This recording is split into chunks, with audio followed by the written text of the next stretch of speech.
அவர்களிடம் இருந்த கோடிக்கணக்கான கருப்பு பணம் பறிமுதல் செய்யப்பட்டது. வரி ஏய்ப்பு, ஹவாலா, வெளிநாட்டு டாலர் வைத்திருந்த குற்றங்களுக்காக நூற்றுக்கணக்கான முக்கிய புள்ளிகள் இன்று கைது செய்யப்பட்டனர்.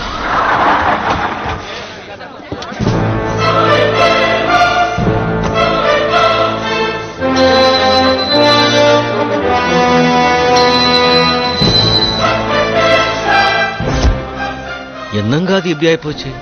படுவாவிங்க எல்லாருமா சேர்ந்து உங்களை இந்த நிலைமை கொண்டு வந்து விட்டாங்களே.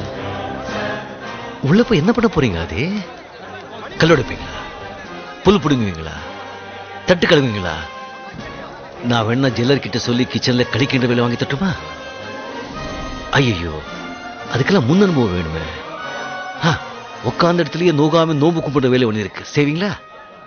அதான் கம்மியான்றது. சும்மா அதறதுல தப்பு பண்ணிட்டீங்க சிவாஜி. உங்களை ஏதாவது பண்ணணும். எவ்வளவு பெரிய அவமானத்தை எனக்கு கொடுத்துட்டீங்க. திருப்பி கொடுத்துடணும். நான் ரொம்ப சென்சிட்டிவ். என்னால் தாங்கிக்க முடியாது. கண்டிப்பா திருப்பி கொடுத்துருவேன். ஏய், கொடுத்து கொடுத்து வாங்கினது பத்தாதா? இன்னும் திருப்பி கொடுக்க போறியா நீ? ஏய், நான் ஆதிடா. ஓடா கபோதின்னு சொல்ல வந்தப்பா.